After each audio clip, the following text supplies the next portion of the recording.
जहाँ कमाल की खूबसूरत खूबसूरत मूर्तियां रही हैं, चाहे वो भगवान की हो या किसी भी जीव जंतु प्राणी किसी भी चीज की रही हो।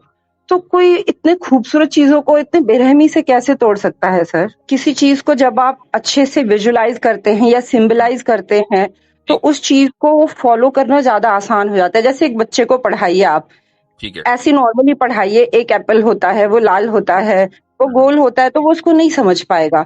लेकिन हम्म, उसी एप्पल को आप लाके उसको जब हाथ में देंगे कि देखो ये एप्पल होता है, जी, तो उसे समझने में ज्यादा आसान हो आसानी जाएगा। होती है। ये बिल्कुल सही है। इससे ये पता चलता है कि अगर आप किसी कॉन्सेप्ट को सिर्फ विजुअलाइज करके ही समझ सकते हैं तो ये इंटेलेक्चुअल पीक नहीं है, बल्कि ये लर्निंग का फर्स्ट फेज है। ठीक, ये तो मान लिया ना आपने? हाँ सर, ये मानती हूँ मैं, ये ठीक फर्स्ट है। स्टेज है। मैं हवा में मेरा जो थोड़ी बात सवाल है करनी आपसे है। वो ये है जी। कि मसलन मैं किसी कॉन्सेप्ट को उस किसी भी माध्यम को विजुअलाइज किए बगैर, किसी भी मीडियम को विजुअलाइज किए बगैर एक कॉन्सेप्ट समझ जाता हूं। ठीक है। और इमेजिन करें आपके सामने एक दूसरा बंदा है, दूसरा शख्स है। वो जब ही समझेगा जब एप्पल सामने होगा तो समझेगा कि एप्पल जब गिराएंगे ना ऊपर से तो समझेगा कि अच्छा ग्रेविटी इसे कहते हैं। एप्पल गिरा, अब मुझे समझ में आया ग्रेविटी क्या है। मैं बगैर एप्पल गिरे ग्रेविटी समझ रहा हूं, बेहतर कौन है? यहाँ बात धर्म या रिलीजन की हो रही है सर, यहाँ सब कुछ मानने पे चलता है। आपका भी नहीं, धर्म मानने पे चलता है, हमारा भी मानने पे चलता यही बुनियादी फर्क है। यही है। बुनियादी फर्क है कि आपके यहाँ जो धर्म है ना वो मानने पर चलता है।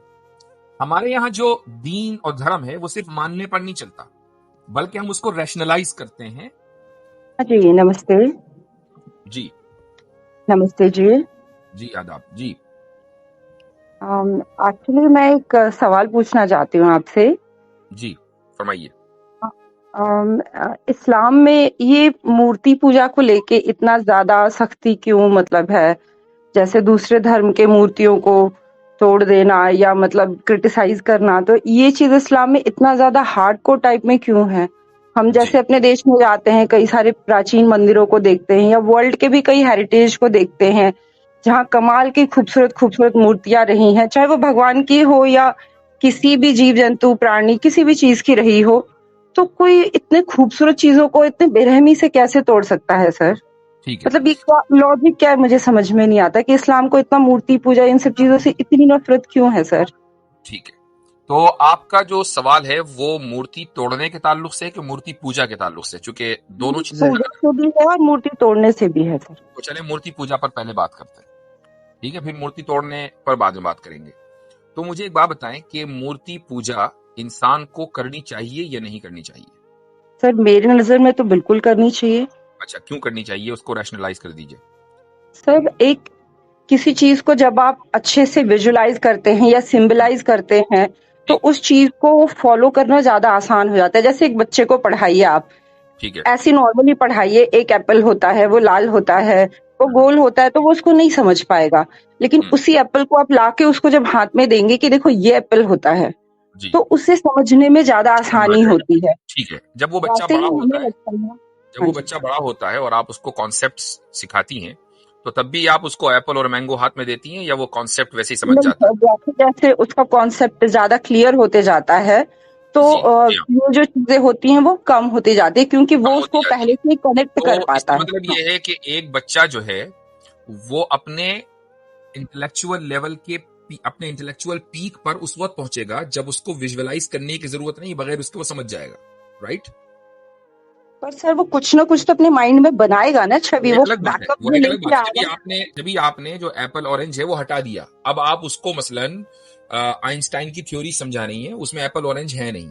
और वो बच्चा, वो स्टूडेंट जो है, जो अपने कॉलेज लेवल पर पहुंच गया है और अपने, या वो अपने इंटेलेक्चुअल पीक पर है, अब वो उसको समझ रहा है। अब यहाँ एप्पल ऑरेंज के तस्वीर की कोई जरूरत नहीं है और आप उसको अच्छा समझ रही हैं, क्योंकि आप उसको स्लोली स्लोली वहीं लेकर जाना चाहती हैं जहां पर वो आज है। तो मुझे एक बात बताएं कि जो पूरी की पूरी कौम, पूरी नेशन, आपने उसको इंटेलेक्चुअली ग्रो क्यों नहीं होने देना? क्यों आप उसको एप्पल ऑरेंज में ही हमेशा रखना है?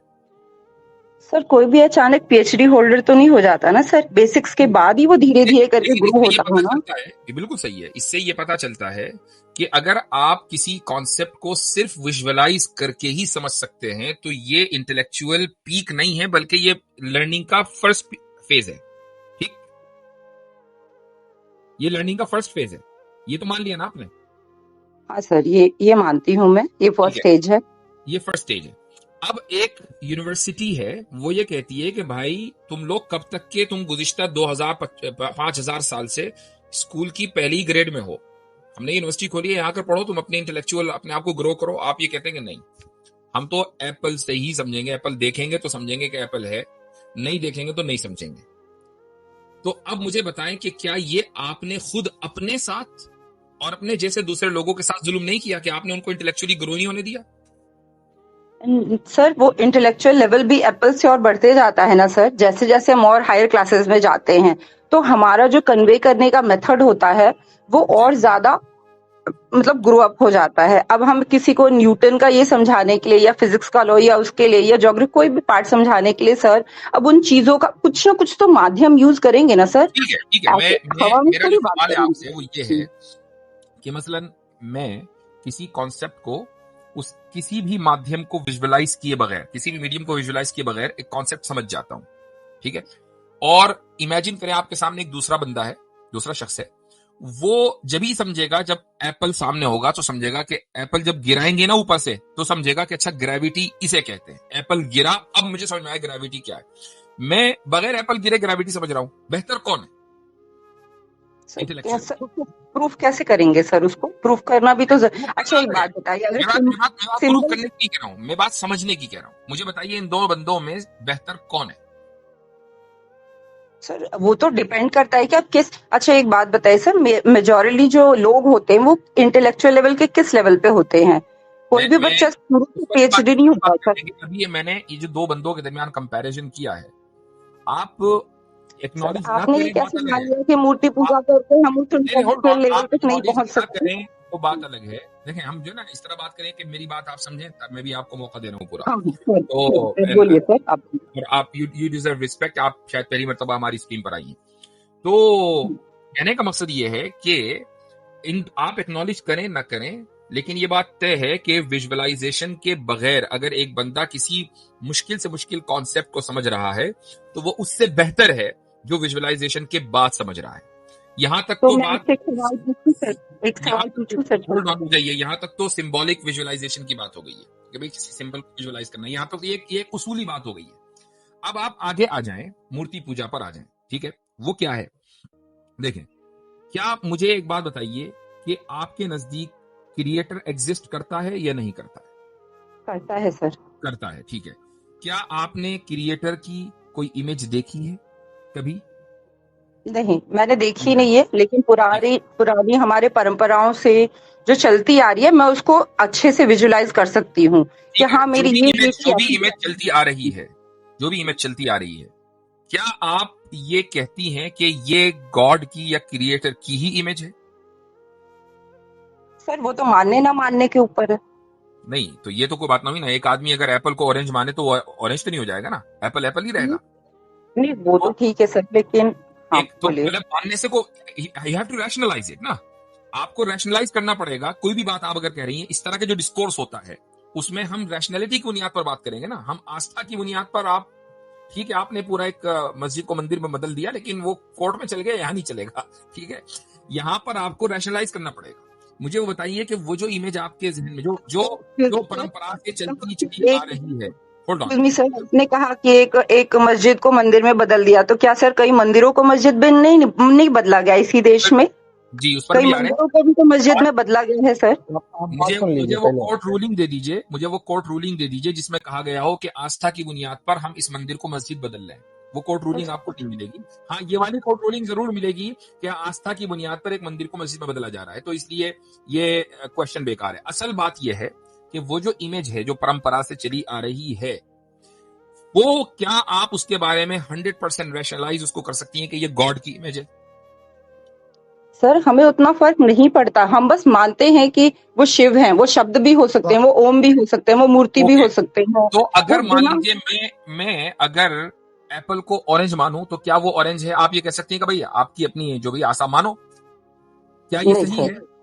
नहीं है ना भाई। एप्पल को नहीं एप्पल कहा जाएगा, ऑरेंज को ऑरेंज कहा जाएगा। अगर आपकी जी ये आस्था है तो कि भाई नहीं, बस मान लिया हमने कि जी गॉड की एक इमेज है, जबकि गॉड की कोई इमेज नहीं है। अब मैं एक और मिसाल दे रहा हूं आपको। मैंने मान लिया कि प्राइम मिनिस्टर की जो इमेज है ना, वो मोदी वाली नहीं बल्कि राहुल गांधी वाली है, या वो तेजस्वी वाली है, या वो अखिलेश वाली है, या वो हिटलर वाली है, क्या आप उसको सही मानेंगे? नहीं सर।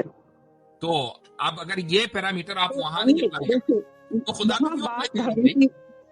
की यहाँ बात धर्म या रिलीजन की हो रही है सर। यहाँ सब कुछ मानने पे चलता है। आपका भी नहीं, धर्म मानने पे चलता है, हमारा भी मानने पे नहीं, चलता यही बुनियादी फर्क है, यही है। बुनियादी फर्क है कि आपके यहाँ जो धर्म है ना, वो मानने पर चलता है। हमारे यहाँ जो दीन और धर्म है वो सिर्फ मानने पर नहीं चलता, बल्कि हम उसको रैशनलाइज करते हैं। हाँ, Exactly. जरूरी नहीं कि हर एक आदमी को रैशनैलिटी पता हो, ये कोई जरूरी नहीं है। लेकिन अगर कोई रैशनैलिटी जानना चाहता है तो उसकी रैशनैलिटी मौजूद है। That's the point. एक मुसलमानों की, एक एवरेज मुसलमानों की बड़ी तादाद है कि उनको हर चीज की रैशनैलिटी नहीं पता। लेकिन अगर आप पंडित जी से भी ना मूर्ति पूजा की या इस तरह के जो कॉन्सेप्ट मैंने आपसे पूछे हैं उनकी रैशनैलिटी पूछेंगे, वो फौरन आस्था को लिया, भाई आस्था है। तो आपका धर्म चलता है आस्था पर, इस्लाम नहीं चलता। इस्लाम आस्था के साथ रैशनैलिटी ऐड करता है, ये है पॉइंट। सिस्टर, असल में इसको इस तरीके से भी आप समझ सकती हैं। मैं इसको एग्जांपल देता हूँ कि जैसा कि आपने बताया कि आप किसी शिवलिंग को या किसी भी मूर्ति को विद ऑल ड्यू रिस्पेक्ट आप उसको क्रिएटर मानते हैं, तो आपके सामने एक ग्रुप ऑफ पीपल आ जाएगा, वो कहेगा हमारे यहाँ पे एक बहुत बड़ा सुअर था, उसने यहाँ पर फीकस, ठीक है, फीकल मैटर निकाला, तो इसको हम क्रिएटर मानेंगे। तो आपका दिमाग भी कहेगा भाई कि यार ये क्या बकवास है। नहीं, वो कहेंगे नहीं भाई हमारी आस्था है। तो फिर उससे क्या होगा ना, उससे क्या होगा कि डिस्कोर्स जो है ना वो बंद हो जाएगा। तो अभी आपने ये बात कही कि यह आस्था है, तो द डिस्कोर्स इज शट। फिर कोई बात नहीं होती बात करने की। फिर तो मैं मतलब वो ऐसी बात होगी कि मैं एक दीवार के सामने अपना सर पीट रहा हूँ। जी तो अच्छा, एग्जैक्टली एक सवाल जो मेरे जहन में आया सिस्टर के लिए, वो ये कि अभी एक बीजेपी लीडर ने ये कहा कि जगन्नाथ जो है वो मोदी जी के भक्त हैं। बिल्कुल तो गलत है सर। मुझे तो नहीं, मिले तो 2 थप्पड़ लगाऊं उसको। क्यों? ये तो उनकी आस्था है। सर आस्था का मतलब ये थोड़ी होता है कि आप भगवान से ऊपर इंसान को रखें। किसी भी धर्म में भगवान की आपने अलग आपने एक अब स्थान आप है, देखें, अब आप इंसान देखिए के कि लिए। आपने 2 थप्पड़ लगाने की बात कर दी कि मुझे मिले मैं उसको 2 थप्पड़ लगाऊं, क्योंकि उसने भगवान से ऊपर एक इंसान को रखा है। हम ये कह रहे हैं कि इंसान का दर्जा तो पत्थर से ऊपर है। आप अगर उस भगवान से ऊपर पत्थर को रख दें तो फिर आपको गुस्सा क्यों नहीं आता? आप ऐसे लोगों को 2 थप्पड़ क्यों नहीं लगाती? नहीं सर, हम उस पत्थर में भगवान नहीं देखते। हम सिर्फ उसको सिंबलाइज करने के लिए याद रख। अगर ऐसा होता तो क्या हम खुद से मूर्ति बना के और खुद से विसर्जित करते? ये तो बता सवाल दीजिए जो है मुझे। कि अगर संबित पात्रा जो है वो मोदी जी में भगवान देख रहे हैं और वो भगवान भी जगन्नाथ से ऊपर है, तो आपको गुस्सा क्यों आ रहा है? उनकी आस्था है ना। नहीं, मोदी जी में भगवान तो सब में है सर। भगवान आप में है, मुझ में है। एज अ पर्सन तो मैं मानती हूँ सब में भगवान है। नहीं, बात ये है लेकिन कि वो भगवान जो है, जो आप मान रहे हैं, वो मेरी और आपका की पूजा नहीं कर रहा है। ठीक है, ये तो मान रहे हैं ना। ठीक है, हाँ भगवान जी, सब वो में आपके एतबार से, वो लेकिन मैं पूजा नहीं करूंगा सर, पर मैं उसका अंश हूँ। मेरी मैं आपकी पूजा उसी नहीं का कर अंश रहे हूँ। हैं। एक आदमी ने, जो कि संबित पात्रा ने ये कह दिया कि जी जगन्नाथ जो है वो मोदी जी के भक्त है, वो उनकी आस्था है। आप, मुझे नहीं पता कि इसमें नहीं, यही मसला होता है आस्था की बुनियाद पर, जब आप किसी चीज को रैशनलाइज नहीं करते तो कि कौन एक सा आदमी की धर्म है जो आस्था कुछ भी आस्था हो के सकती बुनियाद है, पर नहीं तो फिर चलता? अब मुझे आपको बताओ। किसी भी सूरत में अच्छा, आपको एतराज का हक संबित पात्रा के खिलाफ नहीं होना चाहिए। ये मैं सिर्फ कह रहा नहीं, हूँ। तो मुझे बताइए कौन सा धर्म आस्था के अनुसार नहीं चलता? अगर आप मानते हैं भगवान हर जगह है, तो मस्जिद क्या करने जाते? आप घर में क्यों नहीं प्रेयर कर लेते? आप काबा होगा किस लिए जाते हैं? आप घर में क्यों नहीं प्रेयर कर ले? ये आस्था ही तो है कि ठीक वहां जाने पे मे बी मुझे कुछ बेटर फील होगा, मुझे कुछ ठीक अच्छा लगेगा। मे ठीक बी ये आस्था ही तो है सर। अच्छा, सही है, आपकी मैंने पूरी बात सुन ली। मैंने आस्था का इनकार नहीं किया। मैंने क्या कहा है, आपका धर्म जो है वो प्योरली आस्था पर है। हमारा जो धर्म और दीन है ना, वो आस्था के साथ रैशनलाइज करता है हर चीज को, तब आस्था होती है। तो आप किसी भी चीज को, हम भाई मस्जिद क्यों जाते हैं, घर में क्यों नहीं पढ़ते? घर में भी पढ़ सकते हैं, मस्जिद भी जाके पढ़ते हैं, लेकिन उसकी एक वजह है। वो जब हम उसके ऊपर बात करेंगे तो कर लेंगे। फिलहाल हम इस पर बात कर रहे हैं कि अगर आपका धर्म प्योरली आस्था के ऊपर है और रैशनैलिटी आप दे नहीं रही हैं, तो फिर संबित पात्रा पर आपको किसी भी सूरत में ऑब्जेक्शन नहीं होना चाहिए। उसने जो कहा बिल्कुल ठीक कहा, अपनी आस्था के मुताबिक कहा। और मुझे हैरत है कि वो अपोलोजाइज क्यों कर रहे हैं। उनको कहना चाहिए भाई हमारी आस्था इसी में है। जी हेलो। जी जी, मैं सुन रहा हूँ। मेरी बात नहीं को सर, आप comment इतना बड़ा देश है, 140 करोड़ का देश है, कौन उठ के क्या बोल देगा? एक पर्सनल, वैसे हर धर्म के बारे में उल्टे सीधे बोलने वाले लोग हमारे देश में मिल जाएंगे नहीं, सर। एक संबित पात्रा ही क्यों, हमारे देश में और भी धार्मिक नेता हैं जो दूसरे धर्मों के बारे में क्या क्या नहीं तो बोलते। उनकी आस्था है। ऐसे तो सबको अगर फांसी पे लटकाने लगे तो फिर बड़ा मुश्किल है। हम मैं नहीं कह रहा अपने हूँ, लिए जिम्मेदार है। मैं तो संबित पात्रा को का डिफेंस कर रहा हूँ यहाँ पर, आपके बात पर कह रहा हूँ कि आपने कहा मुझे इतना गुस्सा है कि अगर मुझे मिल जाए मैं इसको 2 रैपट मारूं। तो मैं कह रहा हूँ कि अगर आपकी आस्था और उसकी आस्था दोनों ही दीन धर्म की बुनियाद है आपके, तो आपको गुस्सा नहीं आना चाहिए। That's the point. ये उड़ीसा के लोगों को गुस्सा नहीं आना चाहिए कि उन्होंने बीजेपी के बायकॉट का ऐलान कर दिया कि हम इसको वोट नहीं देंगे, और संबित पात्रा को आकर जो है फिर अपोलोजाइज करना पड़ा, और बड़ी बड़ी लीडरशिप को अपोलोजाइज करना पड़ा। करना ही नहीं चाहिए था। वो कह रहे भाई हमारी आस्था है। सर ये भी तो हमारी आस्था है कि भगवान हमसे ऊपर है, हम उनके भक्त हैं। कोई भगवान को हमारा भक्त बना दे तो ये तो बिल्कुल हमारे जो लॉजिक्स है उसके खिलाफ है। हम नहीं एक्सेप्ट करते इसको सर। अच्छा चलें, इसी को लेते हैं। आपने कहा कि जी भगवान हमसे ऊपर है। अच्छा, क्या भगवान आप में है हर जगह और हम सब में है? कण कण में है, सब में है सर। तो ठीक है, हमारा धर्म कहता है वसुधैव कुटुंबकम, चलो हर जीव में। तो जब वो हर चीज में है, हर चीज में भगवान है, तो फिर भगवान हर चीज से ऊपर कैसे हुआ? सर हम उसके अंश हैं, संपूर्ण नहीं है। भगवान संपूर्ण है, हम उसके अंश हैं सर। हजारों अरबों खरबों में हम उनके अंश हैं सर। ठीक है, कहने का मकसद ये है कि अगर आपने ये कहा कि एक इंसान भगवान से ऊपर नहीं हो सकता, हालांकि भगवान उस इंसान में मौजूद है, तो ये गलत है। I agree with you. ठीक, अब मुझे बताएं कि क्या एक पत्थर भगवान से ऊपर हो सकता है? सर मैंने आपको अभी समझाया कि हम उस पत्थर की पूजा नहीं करते हैं। हम उस पत्थर की पूजा नहीं करते हैं सर। हम उस पत्थर में ऐसा विजुअलाइज करते हैं, हम असल में उस शक्ति की पूजा करते हैं। वो पत्थर नहीं भी रहेगा, कल हम दूसरा पत्थर लाके पूजा करेंगे। ऐसा होता तो परमानेंट पत्थर होता सर। कल को अगर वो पत्थर न रहे, आपको पत्थर ही नहीं मिल रहा है, हमारा अगर मूर्ति विखंडित हो जाता है, हम दूसरी मूर्ति ले आते हैं। हम हर साल मैं कहता हूं कि अगर आप होल्ड ऑन, अगर आपको मूर्ति न मिले कहीं, मान लीजिए आप ऐसी जगह रहती हैं हर चीज प्लास्टिक की है, वो प्लास्टिक की मूर्ति बन नहीं सकती, पत्थर है ही नहीं, तो अब आप पूजा करेंगी? बिल्कुल करेंगे सर। किस तरह करेंगी बताएं? तो हमारा धर्म तो हवा, पानी, सूर्य। सर मैं सूर्य की पूजा करूंगी, मैं वायु की पूजा करूंगी, मैं जल की पूजा करूंगी। हम तो प्रकृति की पूजा करने वाले लोग हैं। चलें, अगर आप सूर्य की पूजा करती हैं तो सूर्य की कर लें, फिर आपको मंदिर में वो क्यों चाहिए स्टैच्यू? सर हमारा धर्म एक, जैसे आप कहते हैं ना कि एक चीज में हम प्रकृति को भी मानते हैं, लेकिन डिफरेंट वे ऑफ मतलब उसको एक्सप्रेस करने का तरीका अलग अलग हो सकता है। हजरत बात प्योर लॉजिकली और रैशनली होनी चाहिए। आपने कहा कि अगर मूर्ति नहीं होगी तो हम तो सूरज की कर लेंगे, तो सूरज तो है, मूर्ति तो आपको खराब हो जाती है, दूसरी लानी पड़ती है। आप सूरज की पूजा करें ना सीधे, मूर्ति लाने की मस्जिद पे स्थापित करने की जरूरत क्या है? और हजरत इन्होंने अभी एक घर में इम्पोर्टेंट होते हैं ना कि बिना सिंबल्स के हम अगली पीढ़ी को कैसे बताएंगे कि ये जो डीटी थे वो कैसे दिखते थे, क्या उनकी खूबियां थी। तो ये जो डीटी थी कैसे दिखते थे, तो वो डीटी तो कभी गॉड तो दिख ही नहीं सकता ना। तो जो आप दिखा रहे हैं अपनी नस्ल को, वो आप गलत बता रहे हैं। सर आपने कहा कि गॉड दिख नहीं सकते, हमारे धर्म में तो गॉड अवतार लेते हैं, इसी धरती पे आते हैं, बार बार आते हैं सर। अब अच्छा चलें, अब अवतार की बात करते हैं। 1 मिनट रुक जाइए। आतिफ आप कुछ कह रहे थे? आतिफ भैया जी हजरत, इन्होंने कहा कि चूंकि ये खुद को कह रहे हैं कि हम भगवान का अंश हैं, इसका मतलब ये है कि भगवान इन पे डिपेंडेंट है। अंश का मतलब वही होता है कि आप भगवान से जुड़े हुए हैं। अगर आप कहीं हट जाएंगे, भगवान आप पे डिपेंडेंट है और आप भगवान पे डिपेंडेंट है।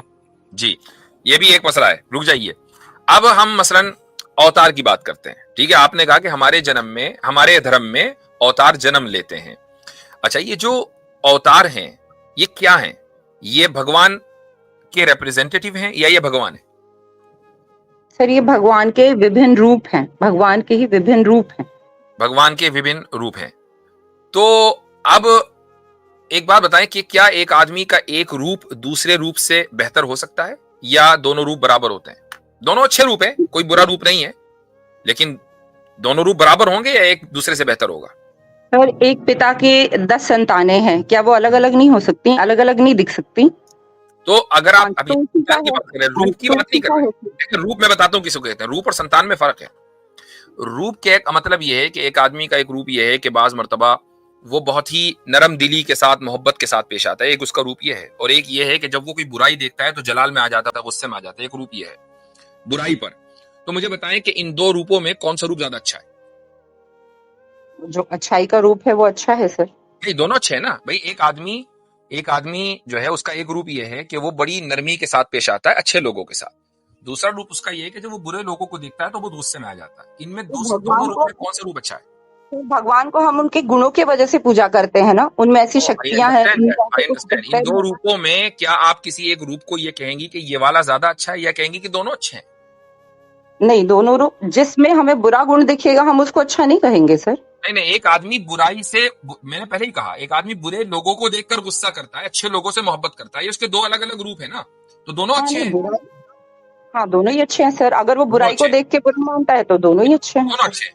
अच्छा, तो अब भगवान का कोई रूप बुरा तो होगा नहीं, सारे अच्छे होंगे। हाँ, ठीक। अच्छा, वो अब ये जो आपने धरती पे कहा कि कभी जो भी बुराई अवतार हैं ये भगवान के, ये जो अवतार हैं भगवान के अलग अलग रूप हैं। तो आप मुझे एक बात बताएं कि इन जी अवतारों में जो सबसे इंपॉर्टेंट अवतार है आपके नजदीक, वो कौन सा है? सर, सारे काल और परिस्थिति के अनुसार इम्पोर्टेंट ही है। जैसा काल और समय रहा है उस आज अनुसार के इस वो समय देवता में, आए आज हैं, के इस उन्होंने उस, समय में सबसे ज्यादा इंपॉर्टेंट अवतार आपके नजदीक कौन सा है, जिसको आप, जिसकी पूजा करती हो? सर हम सारे अवतारों की पूजा करते हैं। मैंने सबसे इंपॉर्टेंट पूछा है। जैसे चूंकि चूंकि जैसे एक आप अवतार है, सारे पैगंबरों की पूजा बराबर एक करते अवतार हैं। है कि जिनको सबसे ज्यादा इंपॉर्टेंस दी जा रही है। वो कौन है? वो है राम जी। ठीक है भाई, जय श्री राम के नारे नहीं नारे के साथ सारे काम हो रहे हैं ना आजकल। राम जी को सबसे ज्यादा, राम राज्य यानी पूरा राज्य राम के ऊपर है। पूरा राज्य सर, कृष्ण के राम ऊपर जी नहीं है। से हमारे देश में पूरा राम जी राज्य से जो है, ज्यादा मंदिर शिव जी के हैं। पूरा शिव पूरा जी के राज्य जो गांव है, गांव में मैं शिवलिंग सवाल है। कर रहा हूं आपसे, कृष्ण जी महाभारत के जो युद्ध था, जो जंग थी, उसमें उनका बुनियादी किरदार है। ठीक है, उनका बुनियादी रोल है। अर्जुन को वही तो सिखा रहे थे ना। तो आप कृष्ण राज्य छोड़कर आप राम राज्य पर आ गए, जो के बात के हैं। तो इसका मतलब क्या हुआ कि आपने राम को ज्यादा इंपॉर्टेंट, राम जी को ज्यादा आपने इंपॉर्टेंस दी कृष्ण जी के मुकाबले में, जबकि महाभारत आपके यहाँ बहुत ज्यादा इंपॉर्टेंट है। उसको छोड़ दिया आपने, गीता को छोड़ दिया आपने, राम जी को आपने ज्यादा इंपॉर्टेंस दे दी। पूरे मुल्क आपने की जो कैसे पॉलिटिक्स है, आपने कैसे सोचा कि छोड़ दिया? पूरे मुल्क की जो पॉलिटिक्स है वो राम जी के इर्द गिर्द आ गई। अच्छा, एक सर तो आप आपका, हाँ गए आप, सर, आप नहीं नहीं, मैं पॉलिटिक्स की बात नहीं कर रहा हूँ। Okay, let's leave it aside. मुझे एक बात बताएं कि क्या खुदा जन्म ले सकता है? उसका कोई रूप जन्म ले सकता है? जी। बिल्कुल ले सकता है सर, अवतरित हो सकता है। वो माँ के गर्भ से जन्म नहीं लेते, वो स्वयं उत्पन्न होते हैं, वो आते हैं। यानी राम जी के माँ बाप नहीं थे? नहीं, माता पिता तो थे सर, लेकिन क्योंकि वो बायोलॉजिकली उनका जन्म हुआ कि नहीं हुआ? उनके अवतार, सर हम उनको जन्म नहीं कहते, हम उनका अवतार कहते हैं। आप कुछ भी मतलब कहें, अवतरित उनका हुए, धरती पे अवतरित हुए। हाँ, बायोलॉजिकली उनका जन्म हुआ या नहीं हुआ? हाँ हुआ सर, हुआ सर। हुआ। तो खुदा के किसी रूप का बायोलॉजिकली जन्म हो सकता है? क्योंकि रूप बायोलॉजिकल नहीं होता। फॉर योर सर काइंड हमारे इंट्रोडक्शन। सर जितने भी हमारे देवता हैं, जितने भी अवतार हैं, वो आम इंसानों की तरह आम लोगों के बीच में रहे हैं, ताकि जो नॉर्मल इंसान है वो सीख सके उनसे। वो नॉर्मल दिखते हैं, वो नॉर्मल इंसानों जैसा बिहेव करते हैं, उनके लाइफ में भी सुख दुख आते हैं, वो भी रोते हैं, वो भी हंसते हैं, ताकि आम इंसान उनसे कनेक्ट कर पाए अपने आप को कि ये भी तो हमारे ही तरह थे। अब आज के डेट में हम लोग कहते हैं कि राम जी जैसे इंसान ने जब दुख भोगा, जब उन्हें परेशानी आई, तो हमारी क्या औकात है? या सीता जी के साथ ऐसा, मतलब जो भी हुआ अपना उनके लाइफ में, उनके दुख आए, तो हम क्या चीज हैं? तो ये चीजें हमें कनेक्ट करने में हेल्प करती हैं सर। ठीक है, वेरी गुड पॉइंट। देखें, मैं इस्लाम का कॉन्सेप्ट आपके सामने रखता हूं कि आपने कहा कि भाई इंसानों को सीखने में मदद मिलती है। तो हमारे यहाँ जो कॉन्सेप्ट है वो ये कि अल्लाह ताला ने इंसानों के दरमियान अपने मैसेंजर्स भेजे हैं, अपने प्रॉफिट्स भेजे हैं। वो खुदा नहीं थे, ठीक है, खुदा उनमें नहीं था। खुदा ने अपने मैसेंजर्स यानी रिप्रेजेंटेटिव्स इस दुनिया के अंदर भेजे, जो बायोलॉजिकल ह्यूमन थे। उनके माँ बाप थे, उनकी जिंदगी में हंसी थी, खुशी थी, गम थे, परेशानियां थी, तकलीफें थी, हर वो चीज एक आम इंसान की जिंदगी में होती है, वो उनकी जिंदगी में थी, और उन्होंने अपनी जिंदगी को परफेक्शन के साथ जिया। तो हम उससे प्रेरणा लेते हैं कि यार हमारी जिंदगी भी ऐसी होनी चाहिए, ठीक है। लेकिन हम उनकी पूजा नहीं करते हैं, क्यों? क्योंकि वो खुदा नहीं है। यहां फर्क आ जाता है कि आप अवतार को मानते हैं, जितने भी अवतार हैं, और आप उनका मकसद यही बयान करते हैं कभी मकसद ये है कि भाई हम उनसे सीखें, चूंकि वो हमारे जैसे ह्यूमन थे बायोलॉजिकली।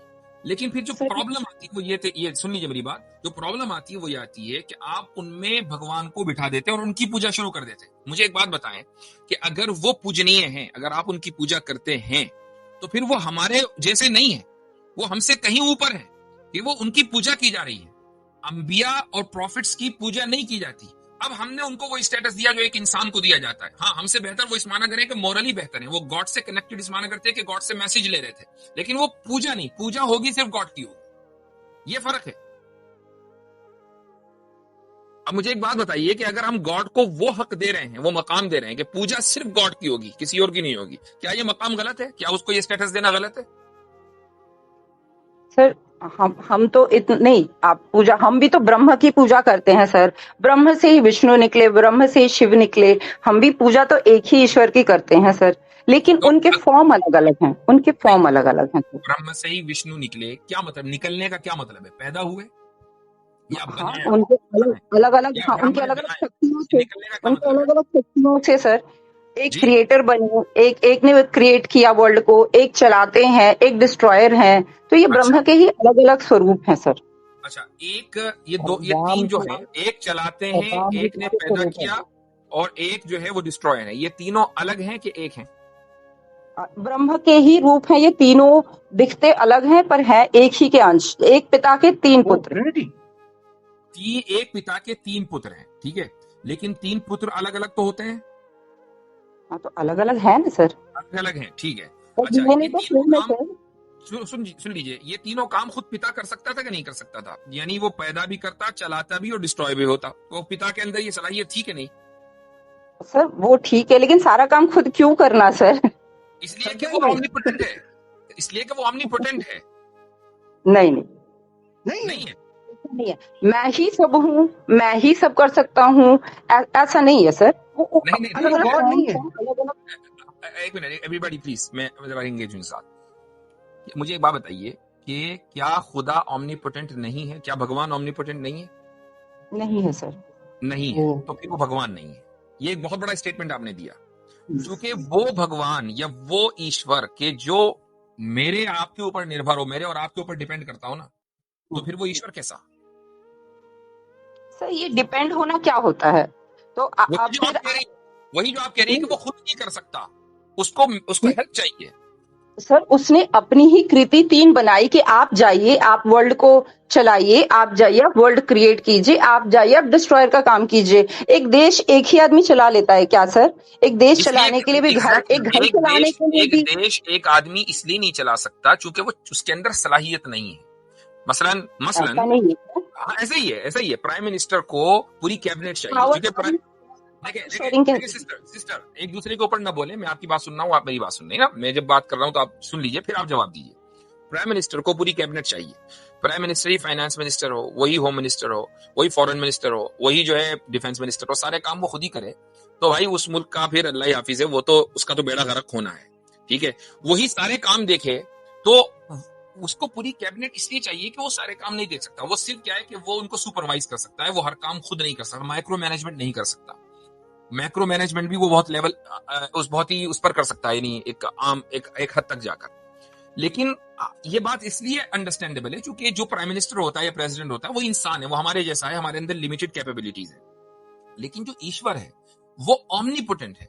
ऑमनीपोटेंट का मतलब ही ये होता है कि जिसके पास एब्सोल्यूट अथॉरिटी और एब्सोल्यूट पावर हो और उसको कोई चीज आजिज ना कर सके, यानी इनकेपेबल ना कर सके, वो थके ना कोई काम करके। ऐसा नहीं कि यार बहुत काम है आज, तो ऐसा नहीं है, वरना फिर एब्सोल्यूट पावर नहीं है। तो अगर खुदा के पास एब्सोल्यूट पावर है तो उसको किसी 3 या किसी 4 या किसी 10 की जरूरत नहीं है इस दुनिया को बनाने और इसको चलाने के लिए। वो खुद ही ये काम कर लेगा और थकेगा नहीं।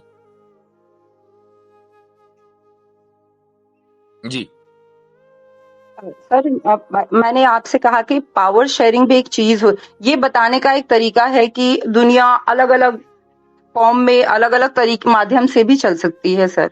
ये अलग अलग कॉन्सेप्ट। इस पे बात करें कि आपने अभी एक स्टेटमेंट दी सिस्टर, आपने अभी एक स्टेटमेंट दी, सॉरी मैं आपको इंटरप्ट कर रहा हूँ, कि गॉड इज नॉट ओमनीपोटेंट। उस पे बात होनी चाहिए कि आपने जो बोला ना कि गॉड ओमनीपोटेंट नहीं है, उस पे बात हो। जी गॉड, आपने ये इतना बड़ा स्टेटमेंट दिया है कि जो खुद आपके जो धर्म की किताबें हैं ना, चाहे वो गीता हो या कुछ भी हो, उन सब के खिलाफ है। नहीं तो सर, मे आपके बी यहाँ इनफैक्ट फॉर योर इन्फॉर्मेशन, आपके धर्म में ये कॉन्सेप्ट है कि गॉड ऑमनीपोटेंट है। वाजिदी सर, मे बी शायद मैं इस वर्ड का सही मतलब ना समझ पाई हूँ। मे बी जी। आप मुझसे ज्यादा इंटेलेक्चुअल हैं, मैं उस वर्ड का मतलब नहीं समझ पाई, तो चलिए मैं शायद समझा मैंने देता इसका हूँ। जवाब दिया। हाँ जी, मैं बता देता हूँ। ऑमनीपोटेंट का मतलब होता है कि वो हस्ती, वो जात के जो हर चीज के ऊपर ताकत कुदरत रखे, ऑल पावरफुल, तो वो सर है। उसका सारा काम और तो परफेक्ट होना चाहिए। फिर उसमें किसी शेयरिंग की जरूरत ना हो, किसी के ऊपर डिपेंडेंसी की जरूरत ना हो, जो हर काम के ऊपर उसको कुदरत हो बगैर किसी थकावट के, वो ऑल पावरफुल है। और तो सर हजरत वो मुझे की बात ये है, क्या भी तो उसी के पावर्स हैं सर, वो भी तो उसी के फॉर्म ऑफ पावर है, जो तीन उसने क्रिएट किए हैं अपने तो सर आसानी के लिए सुनिए, क्रिएट किए, वो भी तो उसी के फॉर्म है सर। अपनी आसानी के लिए, आपने खुद ही बोल दिया कि उसने अपनी आसानी के लिए क्रिएट किए हैं। तो भाई आसानी के लिए हम कोई काम इसलिए करते हैं क्योंकि हमें परेशानी हो रही है, तभी तो आसानी आएगी ना। जिसको परेशानी हो रही हो वो ऑल पावरफुल कैसे हो सकता है? एग्जैक्टली। सर जो बहुत पावरफुल होता है, क्या वो अपने पावर शेयर नहीं कर सकता? अब बहुत बहुत नहीं, all powerful, powerful. All powerful नहीं करेगा, बहुत पावरफुल करेगा। हाँ। मसलन प्राइम मिनिस्टर बहुत पावरफुल है, वो करेगा शेयर, लेकिन ऑल पावरफुल नहीं करेगा, क्यों सर? इसलिए कि वो ऑल पावरफुल है। उसको जरूरत ही यही तो नहीं। कॉन्सेप्ट है, यही ये तो क्या कॉन्सेप्ट है। है? इस चीज को समझना जरूरी है कि नहीं, ऑल पावरफुल का मतलब ही ये होता है, कुरान खुद ही कहता है ना, वमा मस्सना मिन लुगूब, हमें कोई थकावट नहीं हुई, क्योंकि थकावट अल्लाह ताला को हो ही नहीं सकती। आपने कहा कि खुदा ने, ईश्वर ने अपनी आसानी के लिए तीन को जन्म दिया है, जो भी क्रिएट किया, ये तीन ये काम कर रहे हैं। जो आसानी का लफ्ज आपने बोला है ना, यही असल में वो, ये इसलिए नहीं बोला कि आपसे, आपकी गलती से आपके मुंह से निकल गया, नहीं, बल्कि ये पूरी एक डॉक्ट्रिन है जिसको आप सीखती चली आई हो और आज तक यहाँ आप उस डॉक्ट्रिन को फॉलो करती आ रही हैं। वो डॉक्ट्रिन यही है कि भाई खुदा ने अपनी आसानी के लिए, वो अपनी आसानी के लिए खुदा ने तीन को जन्म दिया या तीन को क्रिएट किया।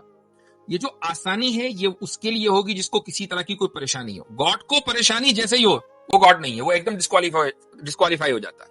तो सर जिसे हम परफेक्ट कह रहे हैं, क्या उसकी दुनिया में कोई कमी नहीं है सर? उसकी दुनिया परफेक्ट है, जो बहुत ऑल ये दो पावरफुल है। अलग हाँ, अलग वो चीजें भी धर्म ये का दो भी अलग all अलग चीजें powerful ये दो अलग अलग चीजें हैं। उसकी दुनिया परफेक्ट है या अभी हम, ये एक अलग सवाल हो जाएगा कि भी परफेक्शन किसे कहते हैं, लेकिन हम डिरेल कर जाएंगे अपने इस इनिशियल जो कॉन्वर्सेशन है उससे। नहीं सर, एक्चुअली वैदिदी सर, मेरा क्वेश्चन तो ये था कि मूर्तियों से इतनी नफरत क्यों है सर? हम कहीं और जा रहे हैं। ये जी, मूर्तियों आप इतनी इस सुंदर बात से खुद ही कलाकृतियां, निकल गया। इतनी देखिए, सुंदर नफरत की बात खूबसूरत सिर्फ इतनी है, मैं सिंपली बता देता हूँ। नफरत इसलिए है सिर्फ मूर्तियों से, यानी एक मान लीजिए आपने अपना फोटो दिया, भाई मेरा फोटो आपके सामने आ रहा है, मुझे इससे कोई नफरत नहीं है ना, तभी तो आ रहा है, मैं खुद कैमरा खोल के बैठा हूँ। बात मूर्ति की नहीं है, बात खुदा की मूर्ति की है। जैसे ही आप ये कहते हैं ना कि खुदा के जिसकी मूर्त नहीं है ये उसकी मूर्ति है, तो आप खुदा की ब्लास्फेमी कर रहे हैं। बिल्कुल ऐसे ही जैसा कि आप मोदी जी का जहां फोटो लगना था वहां हिटलर का फोटो लगा दें तो ये मोदी जी की तौहीन है और वो सुप्रीम कोर्ट चले जाएंगे आपके खिलाफ और आपको अंदर कर दिया जाएगा। ठीक है, बिल्कुल ऐसे ही ये अगर खुदा जिसकी मूर्ति नहीं है, जिसकी कोई मूर्त नहीं है, जिसकी कोई सूरत और शेप नहीं है, जो ऑल पावरफुल है, जो अनलिमिटेड है, तो अगर आप मूर्त बनाते हैं और ये कहते हैं कि ये खुदा की मूर्ति है, ये ईश्वर की मूर्ति है, तो आपने उसकी तौहीन की है। और जब आप खुदा की, ईश्वर की और परमेश्वर की तौहीन करें तो जो परमेश्वर को उसी तरीके से मानते हैं जैसा कि मानना चाहिए, जाहिर है कि उनको तो गुस्सा आएगा। नहीं तो सर, ये बिल्कुल ऐसे ही जैसा कि आपको संपित पात्रा की बात पर गुस्सा आया, बस इतना ही फर्क। वालिद वाली एग्जांपल अगर देने, वो जो बड़ी मशहूर हो गई थी, अगर सिस्टर उससे हो जाए। चले कोई बात नहीं, ठीक है। नहीं सर, मुझे हम मंदिरों में जाते हैं, हमें एक्चुअली बहुत दुख होता है और हमें कभी कभी लगता है कि कैसी संस्कृति है जो दूसरे संस्कृतियों का रेस्पेक्ट नहीं करती, जो दूसरे कल्चरों का रेस्पेक्ट नहीं करती, बेदर्दी से तोड़ दिया, फोड़ दिया, मतलब कोई भी चीज। क्यों इस तरह से चीजें देख के बहुत लगता है कि क्या कल्चर है, क्या ये बैकग्राउंड लेके आए होंगे, क्या सीखा होगा उन्होंने। और ये नहीं कि इंडिया में सर, पूरे वर्ल्ड में ये चीजें हुई हैं, तो कोई इसका हमें स्पेशल लॉजिक तो दिखता नहीं है सर। सिर्फ ये कहना कि मूर्ति में नहीं, बोलने दे। हाँ जी नहीं सर, बोलिए आप, मुझे बस इतना ही कहना था, बोलिए सर। ठीक है। तो आपने एक इल्जाम लगाया कि भाई हम जब मंदिरों में जाते हैं तो हमें बहुत गुस्सा आता है कि यार ये कैसा कल्चर है कि इन्होंने मंदिर तोड़ दिए, ये कर दिया, वो कर दिया। ठीक है, मैं आपको बताऊं कि जितने भी मंदिर इंडिया में तोड़े गए हैं पास्ट में, उसमें तोड़ने वाले आप ही के कल्चर के थे। ठीक है, चाहे वो ज्ञान वापी हो। और बाबरी मस्जिद की बात में तो यह है कि कोर्ट ने खुद ही मान लिया कि यहाँ मंदिर था ही नहीं, तो उसको तो छोड़ दीजिए। इसके अलावा कोई भी जितने भी मंदिर आपको दिखे हैं ना कि भाई इनको तोड़ा गया है, तोड़ने वाले कौन थे? तोड़ने वाले हिंदू खुद थे। उसकी दलील सुन लीजिए। मुझे एक बात बताएं कि आज की तारीख में मुसलमानों की पॉपुलेशन इंडिया में अगर उसका परसेंटेज देखें, बहुत मान लें आप 25%, 30%, इससे ज्यादा हो ही नहीं सकते, पॉसिबल नहीं है। ठीक है, गवर्नमेंट रिकॉर्ड में वो 16-18% है, इससे ज्यादा नहीं होते। लेकिन अगर आप मुगल एरा में चले जाएं तो मुगल एरा में या उससे पहले खिलजी एरा है, तुगलक एरा है, उसमें मुसलमानों की पॉपुलेशन कितनी थी? 1%, 2%, इतने ही तो थे ना। तो 2% जो है वो, और हुकूमतें कितनी थी मुसलमान पूरे भारत में? जगह जगह राजे रजवाड़े थे कि नहीं? उनकी आर्मी के अंदर हिंदू थे कि नहीं? भाई जाहिर बात है 2% तो डिक्टेट नहीं करेंगे ना। तो अब ये राजे रजवाड़े जो है खुद ही एक दूसरे के मंदिर तोड़ रहे थे। आपने कभी ये सवाल किया कि भाई ये आपस में ही क्यों राजे रजवाड़े एक दूसरे के मंदिर तोड़ते थे? उसकी वजह ये थी कि मंदिर जो है, मैं बता रहा हूं आपको, मंदिर जो है वहां पर सबसे ज्यादा एक तो स्पिरिचुअल स्ट्रेंथ तो वहां से मिलती है, प्लस क्या है, फाइनेंशियल स्ट्रेंथ भी वहां से मिलती है, क्योंकि चढ़ावे मंदिर पे चढ़ते हैं। वहां से जो चढ़ावे आते हैं, आज भी मंदिरों के चढ़ावे गवर्नमेंट के कंट्रोल में है। ठीक है, इंडियन गवर्नमेंट के कंट्रोल में है, क्योंकि पता है कि स्ट्रेंथ यहीं से मिलनी है, फाइनेंशियल। तो उसको बातें आपने कही है, मैंने आपकी बात बहुत ही सब्र से सुनी है, मेरी बात सुन लीजिए। तो जब एक राजा दूसरे राजे के ऊपर हमला करता था, और तो वो क्या करता था कि भाई इनकी जो सप्लाई लाइन है ना वो काटो, इनको स्पिरिचुअली भी वीक करो और इनको फाइनेंशियली भी वीक करो। और उसके वीक करने का तरीका यही था कि वो दूसरे के मंदिर पर अटैक करता था। अच्छा, अब आप ये कह सकती हैं कि यार वो दूसरे के मंदिर पर अटैक क्यों करता था? मसला है आस्था का, क्योंकि उस आदमी की उस मंदिर और उस मंदिर में रखी हुई मूर्ति से कोई आस्था थी ही नहीं। बात यही है कि आपने इतने सारे खुदा जो है वो क्रिएट कर लिए हैं कि उड़ीसा का खुदा अलग है और जनाब कश्मीर का खुदा अलग है और राजस्थान का अलग है। तो जब राजस्थान, इमेजिन करें आप, अगर आज से 2000-4000 साल पीछे चली जाएं, तो राजस्थान का बादशाह या राजा अगर उड़ीसा के राजे पर हमला करेगा तो उसके नजदीक जगन्नाथ की कोई वैल्यू नहीं है। आमिर भाई बोल रहे जगह बना दे। हाँ, जगह बनाए आतिफ रैयान के लिए। तो ये बात है। तो जो आपको मंदिर टूटे हुए नजर आते हैं या कहीं भी अगर इसका कोई सबूत है, तो उसमें 99% जो किरदार है वो हिंदुओं का है। ये आपको सवाल हिंदुओं से करना चाहिए था। और आज भी क्या आपने किसी मुसलमान को देखा कि भाई सऊदी अरब का जो मुसलमान है ना, उसने दुबई के मुसलमानों पर हमला करके उनकी मस्जिदें शहीद कर दी? क्या कभी देखा? क्यों? क्योंकि सब मुसलमानों के नजदीक मस्जिद अलास्का में हो कि वो श्रीलंका में हो, मस्जिद अल्लाह की है। वन्नल मसाजिद लिल्लाह, कुरान में आ गया कि मसाजिद अल्लाह का घर है। तो कोई मुसलमान मस्जिद इसलिए नहीं तोड़ेगा कि ये दूसरे मुसलमान की मस्जिद है। तोड़ते हैं सर मस्जिद दूसरे, जैसे मैं पाकिस्तान में अक्सर सुनती हूँ कि शियाओं का तोड़ दिया, किसी और अलग अलग इससे तोड़ते हैं सर। वो मस्जिद है। अगर कोई मस्जिद टूटी है, मैं तो कुरान के से आपको हवाला दूंगा कि कुरान में सूरह तौबा में एक वाकया है। अल्लाह ताला ने फरमाया कि ये जो मस्जिद के नाम पर एक इमारत बनी है ना, जिरार नाम से, इसको तोड़ दें। आप सल्लल्लाहु अलैहि वसल्लम ने मस्जिद के नाम पर बनी हुई इमारत को तोड़ दिया, क्योंकि मस्जिद नहीं थी। मस्जिद, आप सल्लल्लाहु अलैहि वसल्लम मौजूद है दुनिया में, मदीना के अंदर, मदीना में एक दूसरी मस्जिद आपकी इजाजत से बन जाए तो क्या उसको मस्जिद कहा जाएगा? ये ऐसे ही है। मसलन अगर आप ये कहें कि भाई एक पार्लियामेंट तो दिल्ली में है, एक पार्लियामेंट हम मुंबई में बनाएंगे, ऑब्वियसली बात है हुकूमत उसको तोड़ देगी। क्या मतलब है दूसरी पार्लियामेंट बनाने का? भाई पार्लियामेंट तो वही वैलिडेट होगी ना, या असेंबली वही वैलिडेट होगी जिसको गवर्नमेंट वैलिडेट करे, वरना वो वैलिड नहीं होगी, कॉन्स्टिट्यूशन वैलिडेट करे। जी, तो ये बात है। तो इसलिए देखें, थोड़ा सा सिस्टर एक बात है, एक चीज ध्यान में रखिएगा। बात तो बहुत लंबी हो गई, बहुत देर तक बात कर सकते हैं।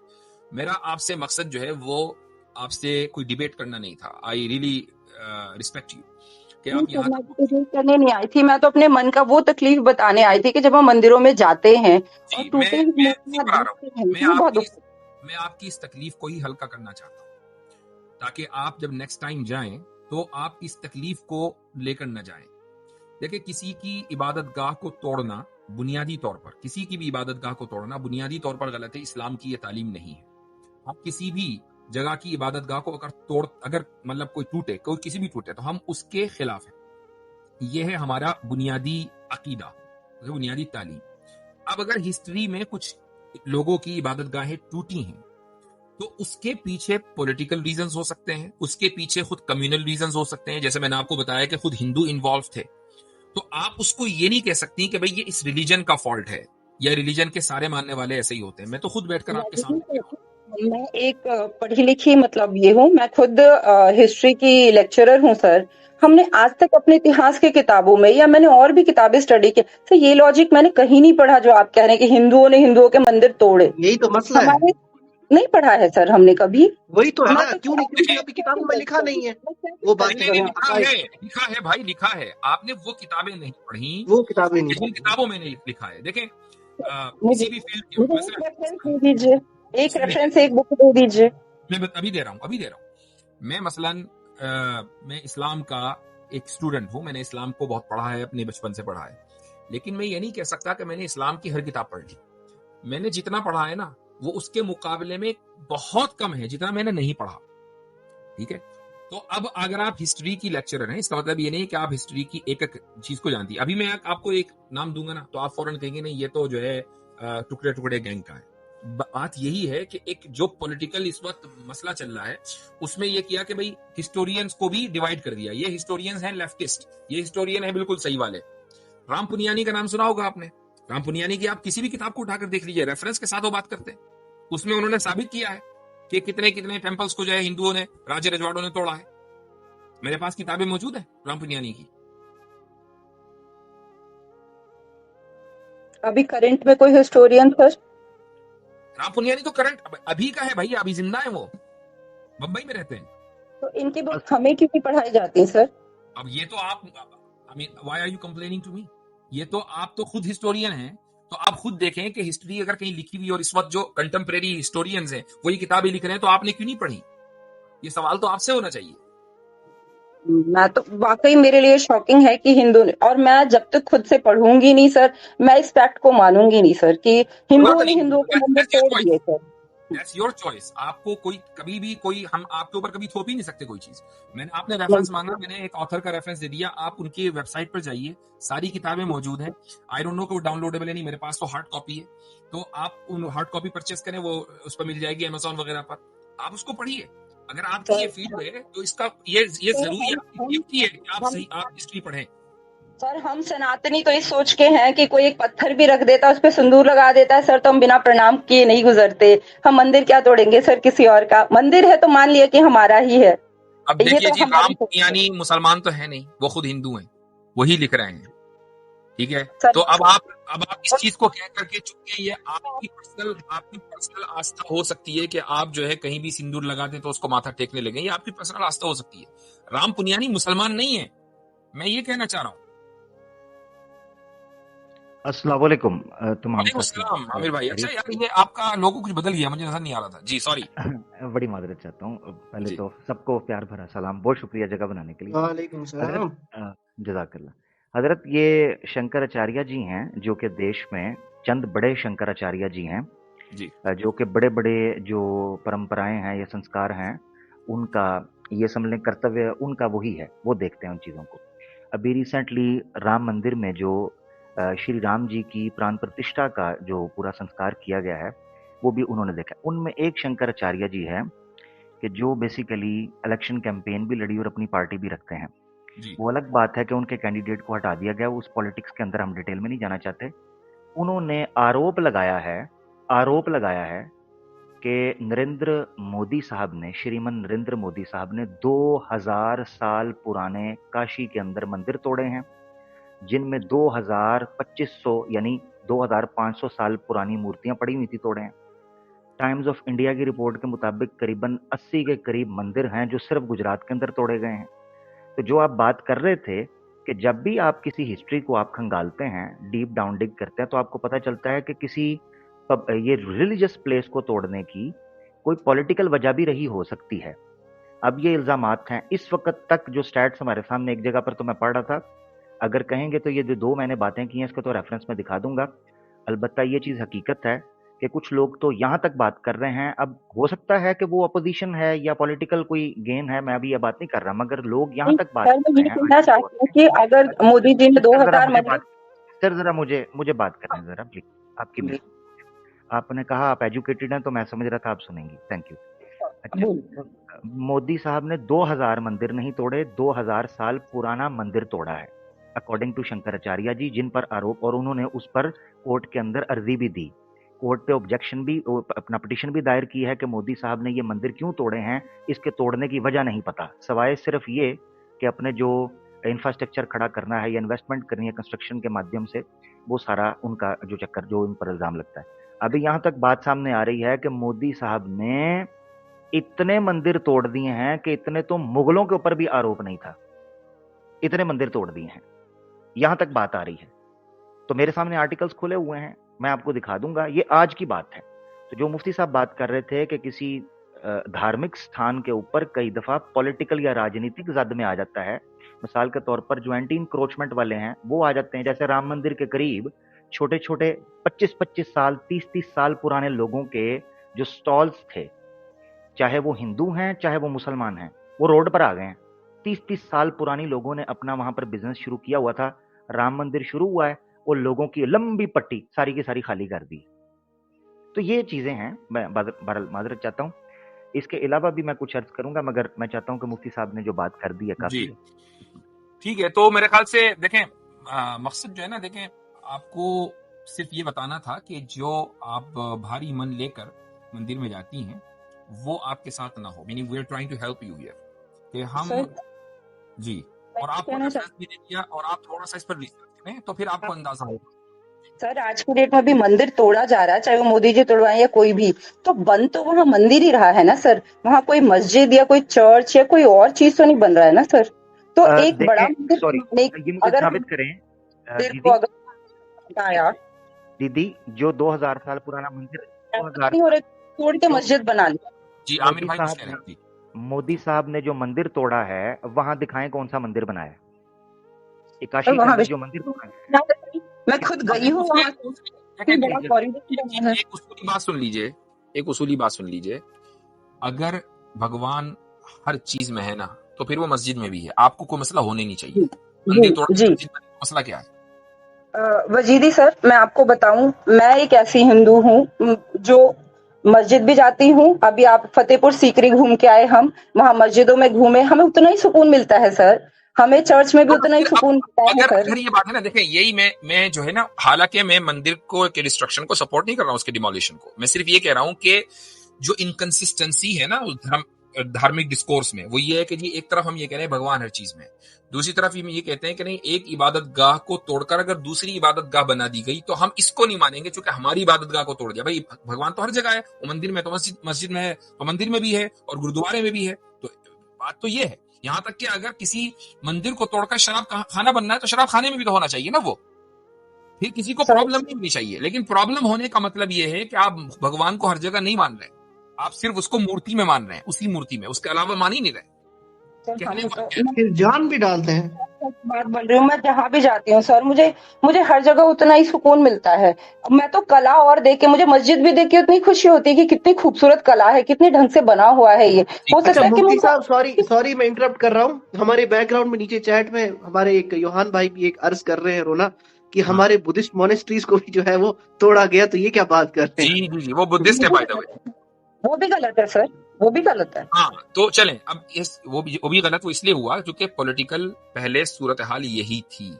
लोग पहले राजे रजवाड़े मंदिर पर पहले अटैक करते थे, बाद में दूसरी चीजों पर अटैक करते थे। तो anyway, this is an endless discussion. आप हिस्टोरियन हैं, आप बहुत अच्छी तरीके से जानती हैं, मैंने आपको रेफरेंस दे दिया, आप उसको पढ़ें और मुसलमानों के ताल्लुक से आप अपने इस जहन को साफ करें। हम मंदिर डिमोलेशन के हक में नहीं हैं। सर अच्छा लगा आपसे बात करके सर, बहुत अच्छा लगा। और मैं हर उस जगह आस्था रखती हूँ सर, यहाँ तक कि मुझे मॉनेस्ट्री में भी आस्था है। मुझे लगता है ईश्वर हर जगह है, ये जो आप कह रहे हैं ना सर, वही मेरी मूल थिंकिंग है। मुझे मस्जिद में भी ऐसा नहीं लगता कि वहाँ ईश्वर नहीं है, वहाँ है। मैं जिस रूप में उनको पुकारूंगी मुझे वो वहां नजर आएंगे, ऐसी कोई बात नहीं है सर। लेकिन एक कला तोड़ने पे ना दुख होता है सर। एक चीज, आप एक एक्चुअल बनी हुई खूबसूरत चीज को आप बेरहमी से आस्था के नाम पे तोड़ दे, मेरा तकलीफ ये है। ठीक है, चलिए, इस पर बड़ी लंबी गुफ्तगू हो गई है, हमें दूसरों को भी मौका देना है। मुझे अच्छा लगा, आपसे बात हुई है और बड़े अच्छे अंदाज से हुई है। आई एडवाइज यू कि आपको राम पुनियानी को जरूर पढ़िएगा, ठीक है? ठीक है, शुक्रिया आपका।